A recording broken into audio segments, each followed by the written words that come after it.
क्या आपने कभी सोचा है कि इतने सारे मुसलमान पश्चिम को जीतने की अपनी योजनाओं का खुलेआम ऐलान क्यों करते हैं? हम तुम्हें जीत कर गुलाम बना लेंगे। इस्लाम प्रवेश करेगा। हर घर में और तुम्हारे बच्चे मुसलमान होंगे। वे इतनी खुलकर क्यों बोलती है? उन्हें और ज्यादा तकिया करना चाहिए था, वही सही लगता। लेकिन ज्यादातर ऐसा नहीं करते। बहुत लोग करते हैं लेकिन ज्यादातर नहीं करते। क्या यह सहज बोध के विपरीत है? या शायद नहीं। मेरी एक थ्योरी है, लेकिन पहले ये देखें। क्लिप से पहले ये है एलन वेस्ट, एसीयू में एग्जीक्यूटिव डायरेक्टर है। मुझे नहीं पता, पहले टेक्सास जीओपी में थे। ये अच्छी बात है, इन्हें सुने। ये बहुत समझदार है। वो बहुत टैन हुए गोरे लगते हैं। इस्लामी कैलेंडर की शुरुआत ना तो पहले व्यक्ति के इस्लाम में आने से, ना ही 610 ईस्वी में मक्का में इस्लाम की शुरुआत से होती है। सही है। इस्लामी कैलेंडर की शुरुआत तब होती है जब मोहम्मद ने मक्का से मदीना की हिजरत की और 622 ईस्वी से हिंसा शुरू हुई। तो आज जो हो रहा है वो ये है कि वे अल हिजरत यानी प्रवास के माध्यम से ये समझते हैं कि वे पश्चिमी सभ्यता में आ सकते हैं, अपने को धर्म की तरह दिखाएं, जबकि यह धर्म नहीं है। हाँ, बिल्कुल।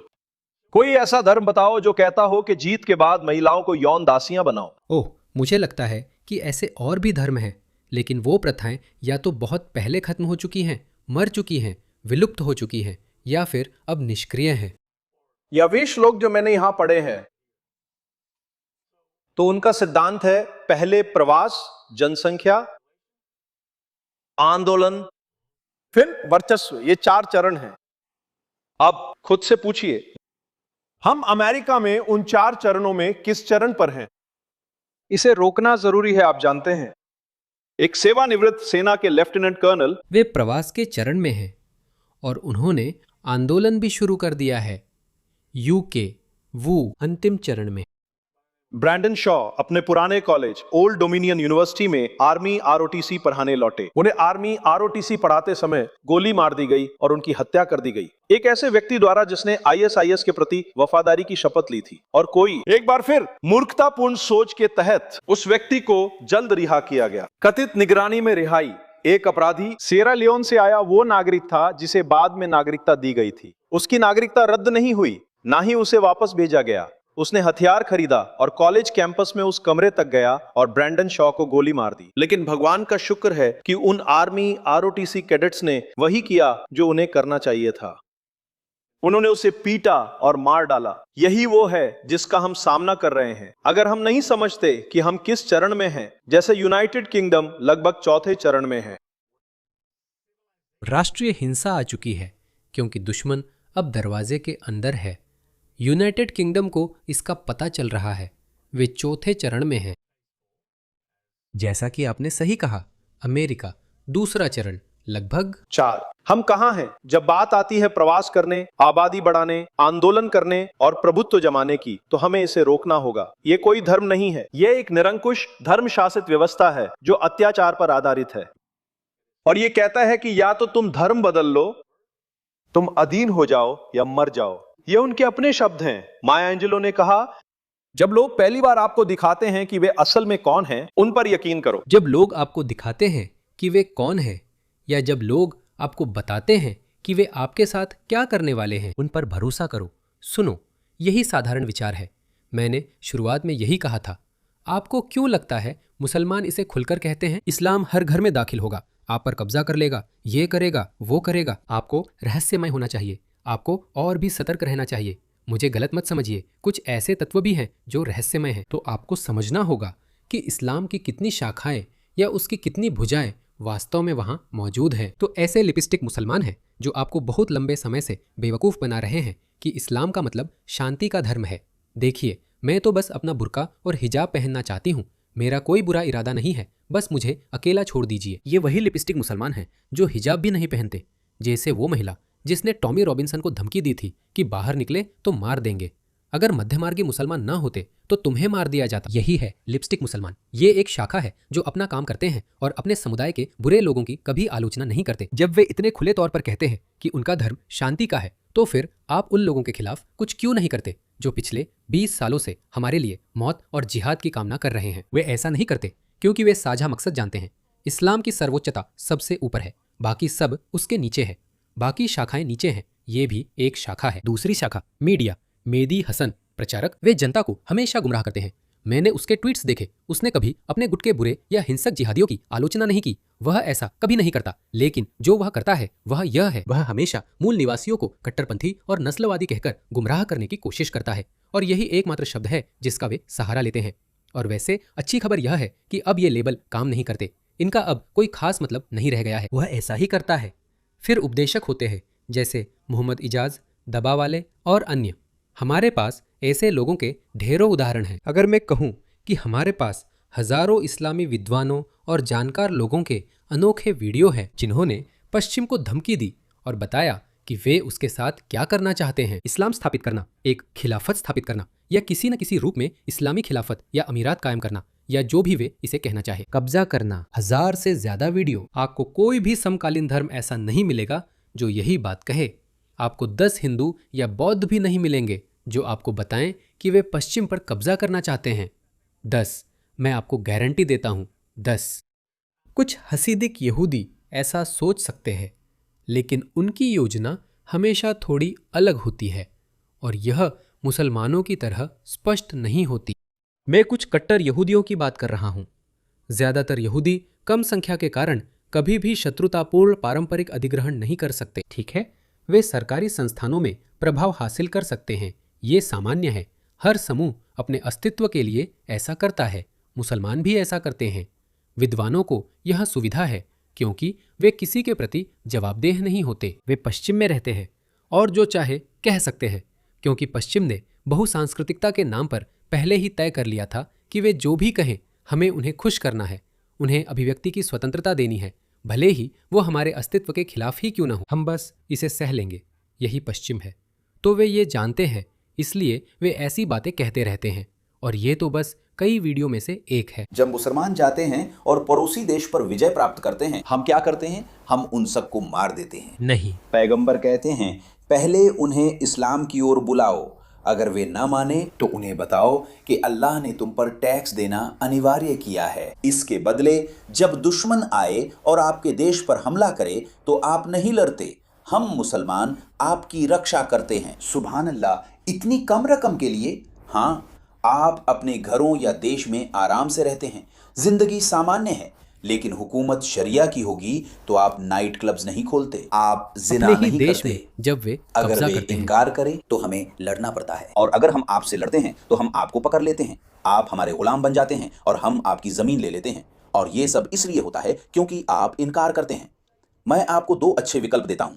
आने वाले 40-50 सालों में जब मुसलमान उतने मजबूत हो जाएंगे जितना उन्हें होना चाहिए, जैसा कि उन्हें होना चाहिए, यही योजना है। और जैसा कि मैंने कहा, हजारों वीडियो है जो पढ़े लिखे मुस्लिम पुरुषों, विद्वानों द्वारा बनाई गई है। उनके पास ये सुविधा है। यही इस्लाम का दूसरी भुजा है। इस्लामी मूल्यों और सिद्धांतों का प्रचार करें। जिहाद, जिहाद, जिहाद, आपने ये कई बार सुना होगा।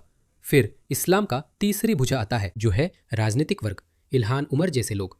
ये लोग कभी भी इस आदमी की तरह नहीं बोलेंगे, भले ही ये इस्लाम का संदेश समझते हों, लेकिन ये कभी ऐसा नहीं कहेंगे। जानते हैं क्यों? क्योंकि आप जानते हैं, राजनेता झूठ बोलते हैं, उन्हें ऐसा करना पड़ता है। सिर्फ उन्हीं लोगों से आपको सच सुनने को मिलेगा जो इस्लाम को समझते हैं। मैं विरोधी पक्ष यानी इस्लाम विरोधी पक्ष की बात नहीं कर रहा हूँ, मैं इस्लामी पक्ष की बात कर रहा हूँ।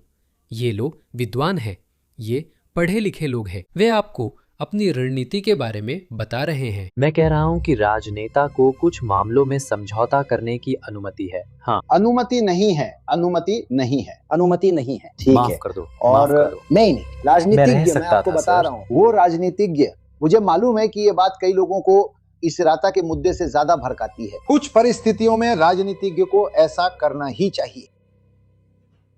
हाँ, मैं आपको बता रहा हूँ, झूठ बोलना ही पड़ेगा। मसला ही, क्या आपने कोई नेता देखा है जो झूठ ना बोलता हो? नहीं, शायद नहीं, यही तो मेरी बात है। ठीक है, और मैं तुम्हें बता रहा हूं, मैं यहाँ से बाहर नहीं मुझे जाऊंगा। विश्वास मुझे इस पर नहीं हो यकीन नहीं रहा हो रहा कि है। हम सच में सहमत हो रहे हैं, हैं, लेकिन बहुत ही अलग अलग अलग अलग कारणों से। तो शेफ, हम असल में पूरी तरह से सहमत हैं, पूरी तरह से असहमत हैं। मैं कह रहा हूँ क्योंकि एक राजनेता, हाँ, नहीं तो अगर वो झूठ बोलता है, हाँ, अगर वो झूठ बोलता है मुस्लिम उम्मा की रक्षा करने के लिए, अपने देश की रक्षा करने के लिए, हाँ ठीक है, बस। देखा आपने, तो मुसलमानों का जो एक चेहरा आप देखते हैं वे छोटे छोटे अब्दुल, शायद उन्हें खुद भी पता ना हो, लेकिन वे ये भूमिका निभा रहे हैं क्योंकि जब तक वे अपनी मुस्लिम पहचान बनाए रखते हैं वे उसका हिस्सा है, चाहे वे शामिल हों या नहीं। वे आपके सामने इस्लाम का चेहरा पेश करते हैं, जैसे देखो अब्दुल ठीक है, मैं इसके साथ काम करता हूँ, ये मुझे नुकसान नहीं पहुँचाता। जो व्यक्तिगत रूप से सही है वो शायद ठीक हो, वह बस एक व्यक्ति है। और अब्दुल भी हमेशा कहेगा इस्लाम शांति का धर्म है, मुझे देखो मैं अच्छा हूँ, कुछ गलत नहीं करता, मैं तुमसे प्यार करता हूँ भाई। और ये इस्लाम का एक पहलू है, ये पीआर कैंपेन है। दूसरा पहलू, जैसा कहा, मुस्लिम विद्वान। और दूसरा पहलू, तीसरा हिस्सा, वे मुस्लिम राजनेता हैं जो झूठ नहीं बोल सकते, लेकिन विद्वान झूठ नहीं बोल सकते। विद्वान आपको सच बता रहे हैं क्योंकि वे झूठ नहीं बोल सकते। अगर वे इस स्तर जैसे इस्लाम के असली मतलब पर झूठ बोलते, इस्लाम का मतलब है जिहाद, इस्लाम का मतलब है जाओ और फतह करो। इस्लाम दुनिया को दारुल हर्ब और दारुल इस्लाम में बांटता है, जिसमें दारुल इस्लाम का अर्थ है इस्लाम का घर। सऊदी अरब, मध्य पूर्व व सभी मुस्लिम देश वे बसे हुए हैं। और फिर आपके पास युद्ध का क्षेत्र है, दारुल हर्ब, वही आप है, पश्चिम। यही वे करने की कोशिश कर रहे हैं। तो इस्लाम की ये तीनों भुजाएं इस समय सक्रिय हैं। आपको पूरी तस्वीर देखनी चाहिए। आपको सिर्फ ये नहीं देखना चाहिए कि वह एक कट्टर इस्लामी विद्वान है और असल में वही सच बोल रहा है जैसे ये आदमी। आपको उनसे लड़ने की वजह यह है कि वे यहूदी और ईसाई हैं। आपको अपने आसपास के उन साम्राज्यों या उन हुकूमतों से लड़ना चाहिए जो यहूदी या ईसाई हैं, जब तक वे जिज़्या नहीं देते। और फिर इसका तरीका हदीस में बताया गया है। उन्हें 3 विकल्प दिए जाते हैं, या तो आप जिज़्या दें, या आप ये करें, या आप वो करें। हाँ, हम इस बात के लिए माफ़ी नहीं मानते, यही सच है। आपके धर्म में विस्तारवादी तत्व होना चाहिए, इसलिए इसमें कोई मुसलमानों और गैर मुसलमानों के बीच शांति स्थापित होने की कल्पना तक नहीं की जा सकती। इस्लाम एक योद्धा धर्म है। कई तरीकों से। ये बेझिझक, तो ये विस्तार के बारे में है, ये विजय के बारे में है, और इसी तरह। जानते हो, मैं एक अलोकप्रिय बात कहने वाला हूँ। मुझे नहीं लगता डैनियल हिक्की काचौज और मोहम्मद हिजाब का इस्लाम के बारे में झूठ बोलते हैं। वे वास्तव में ऐसा नहीं करते। वे इस्लाम की जितनी स्पष्ट तस्वीर पेश कर सकते हैं उतनी पेश करने की कोशिश कर रहे हैं। अगर आप इस्लाम के बारे में अपनी समझ मेहदी हसन या बुशा शेख से लेते हैं तो ये लिपस्टिक मुसलमान झूठ बोलते हैं, ये झूठे हैं। मोहम्मद हिजाब व्यक्तिगत तौर पर झूठे हैं और भी बहुत कुछ, लेकिन इस्लाम के बारे में जो तस्वीर वे दिखा रहे हैं वे असली तस्वीर दिखा रहे हैं।